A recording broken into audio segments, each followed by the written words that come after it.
dias, a saúde do Papa está a mobilizar muita atenção mundial mesmo. O Papa está doente, todos os dias reza-se pelo Santo Padre e o Vaticano tem divulgado um relatório médico, o Boletim Médico do Vaticano, mas um boletim ainda muito reservado. Mas neste momento, no Vaticano, já se pensa na sucessão de Francisco II, no conclave que vai substituir o Papa Francisco.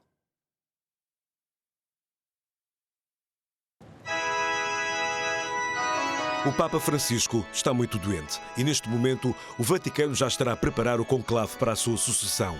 A Santa Sé é uma instituição secular cheia de histórias e de segredos. E a escolha de um Papa é um grande mistério. Um momento político onde entram jogos de poder, porque, além do Papa ser o representante máximo da Igreja Católica, escolhe-se o representante do Estado do Vaticano, o mais pequeno país do mundo, mas com forte influência global. Na eleição do Papa Francisco havia duas correntes, uma ala mais liberal e uma conservadora, que fez muita oposição às ideias reformadoras do cardeal Jorge Bergoglio.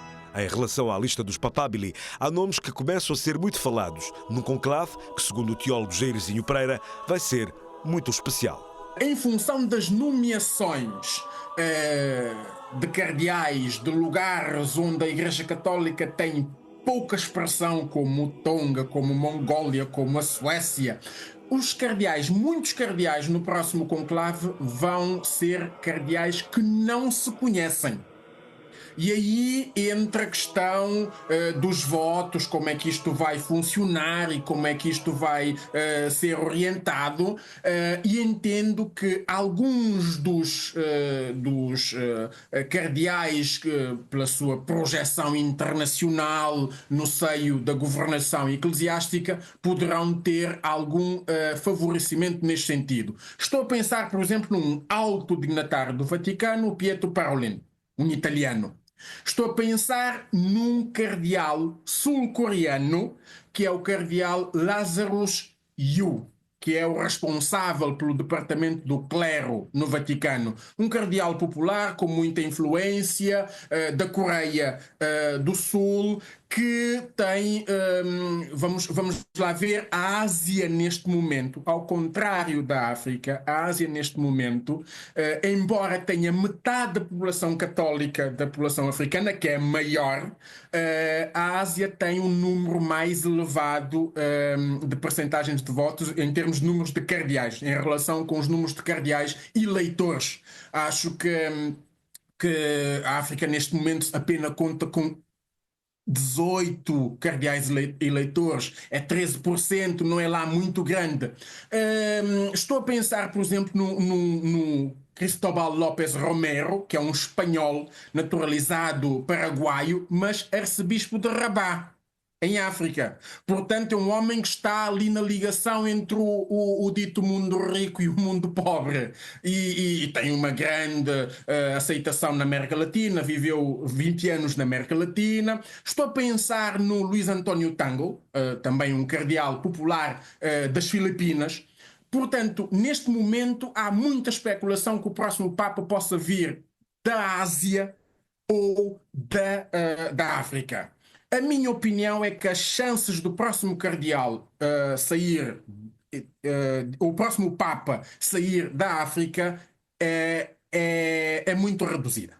Nem todos os cardeais podem ser eleitores e nem todos podem ser eleitos, sendo que a idade é um dos requisitos. E qual é o peso da Igreja Católica Africana neste Conselho Cardinalício? O peso dos cardeais africanos eleitores é reduzido, apesar de África ser o continente onde há mais católicos e onde a evangelização está a crescer, e um polo de oposição muito forte contra o Papa Francisco. Exemplos do cardeal Sara, que esteve à frente da liturgia e que sugeriu, em vários artigos, que os padres deveriam voltar ao estilo pré-Vaticano II, em que se celebrava a missa de costas voltadas para a audiência.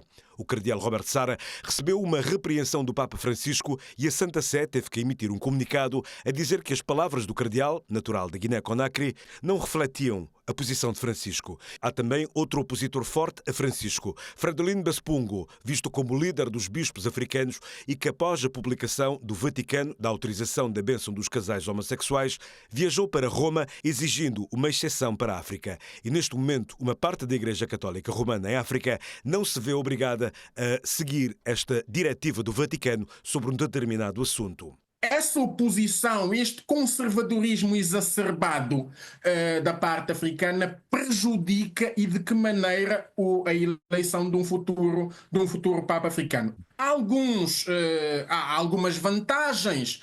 As vantagens de África são consideráveis. Só para ter uma ideia, a África é neste momento o continente com o maior número de padres e seminaristas em todo o mundo, é o continente onde o fervor católico continua a crescer, e sem contar com o número de seminaristas, não é? Que está em decréscimo em todo o mundo, exceto no continente africano. São vantagens que poderiam jogar a favor da eleição de um futuro Papa africano, e penso que estamos lá perto, porque o futuro da Igreja Católica é sobretudo africano, porque continua a crescer, continua a florescer. A Europa precisa de ser reevangelizada, digamos assim. Na América Latina o crescimento estagnou e está a reduzir. A África é o único continente em crescimento.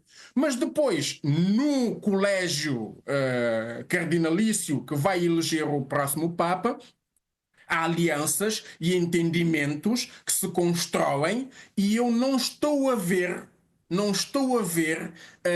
nenhum cardeal africano neste momento com influência suficiente para ser eleito. Mas repito, vamos ter um conclave muito especial. Pensiamo un po' alla storia. Gesù sta salendo verso Gerusalemme.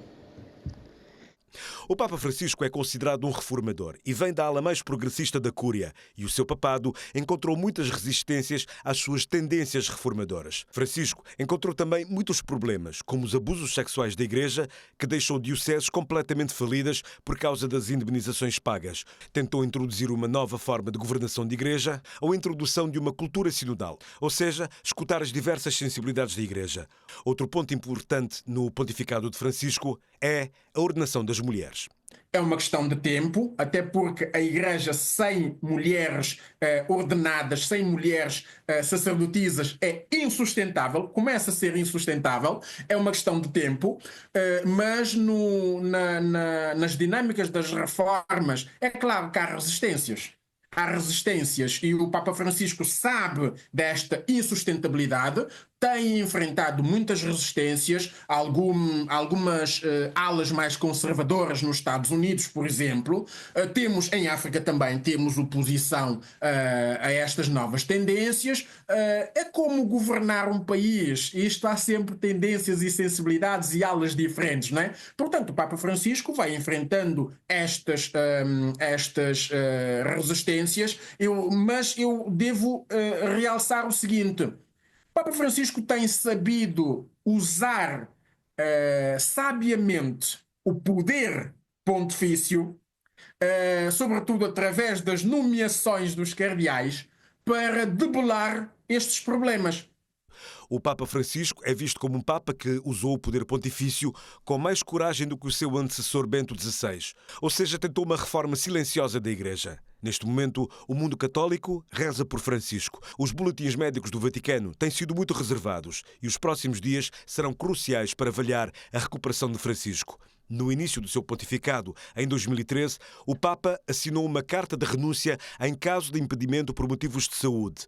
Na ocasião, Francisco afirmou não ter receio que o mundo saiba da existência da sua carta de renúncia. Uma carta que sempre foi ocultada pelo Vaticano e que foi motivo de especulação. Mas desde a renúncia de Bento XVI, em 2013, este gesto abriu novos caminhos para o futuro da Igreja Católica.